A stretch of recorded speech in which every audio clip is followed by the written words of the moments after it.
ನಾವು ಬಿಜಾಪುರಿಗೆ ಹೋಗ್ತಿದ್ದೇವೆ ನೋಡಿ, ನಾನು ಮತ್ತು ನನ್ನ ಕಂದಮ್ಮಿ ಕಡಿಬಾರು. ಹಾಯ್ ಗೈಸ್, ಇವತ್ತು ನಾನು ಮತ್ತು ನನ್ನ ಚಿನ್ನ ಮರಿ ಬಿಜಾಪುರಕ್ಕೆ ಹೋಗ್ತಿದ್ದೇವೆ. ಇಲ್ಲಿಗೊಂದು ಶೋ ಇದೆ ಅಲ್ಲಿ, ಓಕೆನಾ? ಸೊ ಇವಾಗಲೇ ಥರ ಮೈಯೆಲ್ಲ ಜುಮ್ ಜುಮ್ ಆಗ್ತಿದೆ, ಯಾಕಂದರೆ ವಾಮಿಟ್ ಸೆನ್ಸನ್ ಆಗ್ತಿದೆ ನನಗೆ. ನಾನು ಫಸ್ಟ್ ಟೈಮು ನಾನು ಕೋತಿ ಮರಿನ ಬಿಟ್ಟು ಹೋಗ್ತಿದ್ದೇನೆ, ಗೊತ್ತಿಲ್ಲ ಓಕೆನಾ? ಅದು ಬೇರೆ AC ಟ್ರೈನ್ ಅಂತೆ, AC ಟ್ರೈನ್ ಬುಕ್ ಮಾಡೋರೆ. ನಂಗೆ ಸ್ವಲ್ಪ ವಾಮಿಟಿಂಗ್ ಸೆನ್ಸನ್ ಜಾಸ್ತಿ ಇದೆ ಅಲ್ವಾ, ನನಗೆ ಆ್ಯಕ್ಚುಲಿ ವಾಮಿಟಿಂಗ್ ಜಾಸ್ತಿ ಬರುತ್ತೆ AC ಅಂದರೆ. ಗೊತ್ತಿಲ್ಲ ಹೆಂಗಾಗುತ್ತೆ ಅಂತೇಳಿ. ಸೊ ನಾವು ಇವಾಗ ಟೈಮ್ ಇವಾಗ ಆಲ್ಮೋಸ್ಟು 4 ಆಯಿತು ಚಿನ್ನು, 4:20 ಆಯಿತು. 5:30ಗೆ ಟ್ರೈನ್ ನಮಗೆ.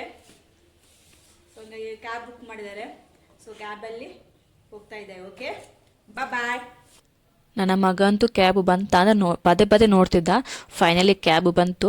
ಸೊ ಕ್ಯಾಬಲ್ಲಿ ನಾವು ಹೋದ್ವಿ. ನನ್ನ ಮಗಳು ಸ್ವಲ್ಪ ಡಲ್ಲಾಗಿದ್ಲು. ಹೋದ ಕೂಡಲೇ ಅವಳಿಗೆ ಐಸ್ ಕ್ರೀಮ್ ಕೊಡಿಸಿದ್ರು. ಐಸ್ ಕ್ರೀಮ್ ಇಲ್ಲೇ ಆಯಿತು ಅಂತೇಳಿ ಅಲ್ಲಿ ಲೇಸ್ ಮತ್ತು ಕುರ್ಕುರಿ ಏನಂತಂದರು. ಬಟ್ ಇಬ್ಬರು ಮಕ್ಳು ಕೊಟ್ಟು ತಿನ್ನಲ್ಲ, ಔಟ್ಸೈಡ್ ಫುಡ್ಡು ಸ್ವಲ್ಪ ಕಮ್ಮಿ. ಆದರೂ ಇಸ್ಕೊಂಡು ಬಂದರು, ಏನೋ ಬೇಕು ಅಂತೇಳಿ, ಏನೋ ಒಂದು ಆಸೆ ಆಗುತ್ತೆ ಅಲ್ವಾ. ಫೈನಲಿ ಸ್ಟೇಷನಿಗೆ ಹೋದ್ವಿ. ಅಲ್ಲಿ ನಮ್ಮ ಟ್ರೈನ್ ಇನ್ನೂ ಬಂದಿಲ್ಲ ಇತ್ತು. ನನ್ನ ಮಗ ಆವಾಗ ಹೇಳ್ತಿದ್ದ, ಅಮ್ಮ ನಾನು ಬರಲ್ಲ ನಿಮ್ಮ ಜೊತೆ, ನನ್ನ ಲಗೇಜ್ ತಂದ್ರ ಅಂದೇಳಿ. ನಂಗೆ ಅವಾಗೇನೋ ಒಂದು ಸ್ವಲ್ಪ ಫೀಲ್ ಆಯಿತು. ಪಾಪ ಏನು ಮಾಡೋಕ್ಕಾಗಲ್ಲ, ಸ್ಕೂಲ್ ಇದೆಲ್ಲ. So exam time. ನನಗಂತೂ ಹಸ್ಬೆಂಡ್ ತುಂಬ ಹೇಳ್ತಿದ್ರು, ಅಲ್ಲಿ ಹಂಗೆ ಮಾಡು ಇಲ್ಲಿ ಹಿಂಗೆ ಮಾಡು ಅಂತೇಳಿ. ಫೈನಲಿ ಟ್ರೈನ್ ಬಂದು ನಾವು ಟ್ರೈನ್ ಹೋದ್ವಿ. ಒಂದು ಸಖತ್ತಾಗಿತ್ತು. ಫೈನಲಿ ನಾವು ಬಿಜಾಪುರ ರೀಚ್ ಆದ್ವಿ. ನನಗೆ ಅಲ್ಲಿ ಏನು ಕನ್ಫ್ಯೂಸ್ ಆಗಿಲ್ಲ, ಯಾಕೆಂದರೆ ನಾವು ಬಿಫೋರೇ ಹೋಗಿದ್ವಿ, ಲಾಸ್ಟ್ ಟೈಮ್ ಒಂದ್ಸಲ ಹೋಗಿದ್ವಿ ನಾವು ಪ್ರೋಗ್ರಾಮಿಗೆ. ಸೊ ಹಂಗಾಗಿ ಅಷ್ಟೊಂದು ಕನ್ಫ್ಯೂಸ್ ಆಗಿಲ್ಲ. ಸೊ ಆಮೇಲೆ ಅಲ್ಲಿ ಜೀವನ ಅಂತ ಹೇಳುವರು ಒಬ್ಬರು ಬರ್ತಾ ಅಂತ ಹೇಳಿದರು, ಅವರು ಬಿಫೋರೇ ಹೋಗಿದ್ರು. ಸೊ ಹಂಗಾಗಿ ಅವ್ರಿಗೆ ಕಾಲ್ ಮಾಡಿ ನಾವು ಔಟ್ಸೈಡ್ ಬಂದ್ವಿ. ಸೊ ಮಗಳಿಗಂತೂ ಸ್ವಲ್ಪ ಕನ್ಫ್ಯೂಸ್ ಆಯಿತು ಪಾಪ.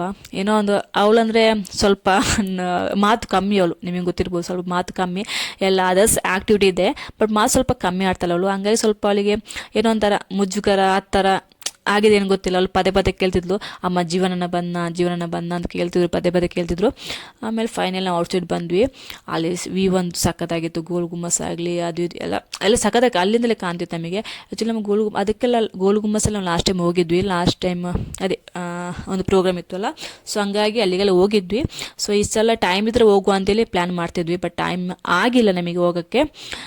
ಫೈನಲಿ ಅವರು ಬಂದು ನಾವು ಅದೇ ಕಾಲ್ ಮಾಡಿದ್ವಿ ಜೀವನವರಿಗೆ. ಸೊ ಅವ್ರು ಬಂದರು.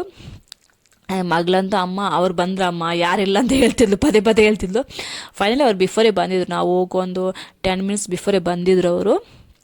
ಆಮೇಲೆ ಬೈಕಲ್ಲಿ ಎಲ್ಲ ಲಗೇಜ್ ಬೈಕಲ್ಲಿ ತಗೊಂಡು ಹೋಗುವ ಪ್ಲ್ಯಾನ್ ಮಾಡಿದ್ವಿ.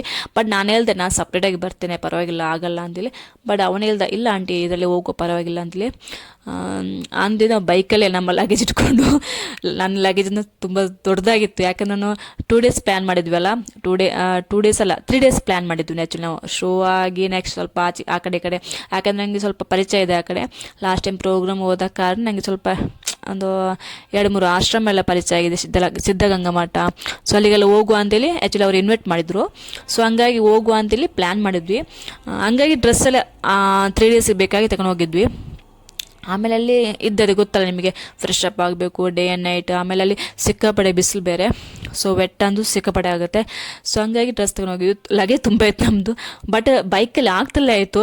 ಆದರೂ ಇಲ್ಲ ಆಂಟಿ ಪರವಾಗಿಲ್ಲ ಇದರಲ್ಲಿ ಹೋಗೋ, ಸುಮ್ಮನೆ ಚಾರ್ಜ್ ಕೊಡಬೇಕು, ಚಾರ್ಜ್ ಕೊಡೋ ಬದಲು ನಾವು ಸಪ್ರೇಟೇ ಹೋಗ್ಬೇಕಲ್ಲ, ಅದು ಸ್ವಲ್ಪ ಅವನಿಗೊಂದು ಯಾಕೆ ಸಪ್ರೇಟ್ ಬರಬೇಕು ಹಂಗೆಲ್ಲಿತ್ತು ಪಾಪ. ಅದು ಓಕೆ, ಅದು ಎಲ್ರಿಗೂ ಇದ್ದೇ ಇರುತ್ತಲ್ವ. ಸೊ ಯಾಕಂದರೆ ನಮ್ಮ ಸೇಫ್ಟಿ ಅವ್ನು ನೋಡ್ಕೊಳ್ಬೇಕು. ಸೊ ಹಂಗಾಗಿ ಇಲ್ಲ ಆಂಟಿ ಇದರಲ್ಲಿ ಹೋಗುವ ಅಂತೇಳಿ ಅವನು ಬೇರೆ ಇಲ್ದ. ಹಂಗೆ ನಾನು ಜೊತೆಗೆ ಹೋಗಿದ್ವಿ. ಸೊ ನನಗೇನು ತುಂಬ ಹಸಿವಾಗ್ತಿತ್ತು, ಮಗಳಿಗೆ ಕೂಡ ಹಸಿವಾಗ್ತಿತ್ತು. ಅವಳು ಟ್ರೈನಲ್ಲಿ ಏನು ತಿಂದಿಲ್ಲ ಪಾಪ. ಸೊ ಅವಳು ಹಂಗೆ ತಿನ್ನಲ್ಲ, ಸೊ ಏನು ತಿಂದಿಲ್ಲ. ಅದು ಬೇರೆ AC ಟ್ರೈನ್ ಸ್ವಲ್ಪ ವಾಮಿಟ್ ಸೆನ್ಸನ್ ಜಾಸ್ತಿ ಆಗ್ತಿತ್ತವಲ್ಲ. ಸೊ ಹಂಗಾಗಿ ಅವಳಿಗೆ ಭಯ, ತಿಂದರೆ ಇಲ್ಲಿ ಅಮ್ಮ ವಾಮಿಟ್ ಮಾಡ್ತಾನೆ, ಅವಳಿಗೆ ವಾಮಿಟ್ ಬರ, ಬಟ್ ನನಗೆ ವಾಮಿಟ್ ಬರ್ತಲ್ವ. ಸೊ ಹಂಗಾಗಿ ತಿಂದಿಲ್ಲ. ಫೈನಲ್ ನಾವು ರೀಚ್ ಆದ್ವಿ. ಹಾಯ್ ಗೈಸ್, ನಾವು ಫೈನಲ್ ರೀಚ್ ಆದ್ವಿ ನೋಡಿ. ಈವ್ನಿಂಗ್ 5:30 ಅಷ್ಟರಲ್ಲಿ ಶೋ ಸ್ಟಾರ್ಟ್ ಆಯಿತು. ನಾವು ರೆಡಿ ಆದ್ವಿ. ನಾನು ವೀಡಿಯೋ ಮಾಡಿದೆ. ವೀಡಿಯೋ ಮಾಡೋಕ್ಕೆ ಅಲ್ಲಿ ಆ್ಯಕ್ಚುಲಿ ಆಗ್ತಿಲ್ಲ ಇತ್ತು, ಅಷ್ಟು ರಶ್ ಇತ್ತು. ಫ್ರೆಂಟ್ ಹೋಗಿ ವೀಡಿಯೋ ಮಾಡೋಕ್ಕಾಗ್ತಿಲ್ಲ ಇತ್ತು. ನಾನು ನನ್ನ ಮಗಳದು ಮಾತ್ರ ವೀಡಿಯೋ ಮಾಡಿದೆ. ಮತ್ತು ಈ ಪಾಪು ತುಂಬ ನನಗೆ ಇಷ್ಟ ಆಯಿತು, ಆ್ಯಕ್ಚುಲಿ ಕ್ಯೂಟಾಗಿತ್ತು ಪಾಪು. ಅದಲ್ಲದೆ ಅವರು ಬೇರೆ ನಮ್ಮ ಕಡೆಯವರು, ಮಂಗಳೂರು ಕಡೆಯವರಲ್ಲ. ಸೊ ಹಂಗಾಗಿ ಸ್ವಲ್ಪ ಏನೋ ವೀಡಿಯೋ ಮಾಡಿದೆ. ಅದಲ್ಲದೆ ಅದು ಸ್ವಲ್ಪ ಕ್ಯೂಟ್ ಆಗಿದ್ಲ ಆ ಪಾಪು. ಸೊ ಹಂಗೆ ಇಷ್ಟ ಆಯಿತು. ಸೊ ಹಂಗಾಗಿ ವಿಡಿಯೋ ಮಾಡಿದೆ. ಆಮೇಲೆ ಶೋ ಆಯಿತು. Show winner ಆದ್ಲು. ನೆಕ್ಸ್ಟ್ ಅಲ್ಲಿ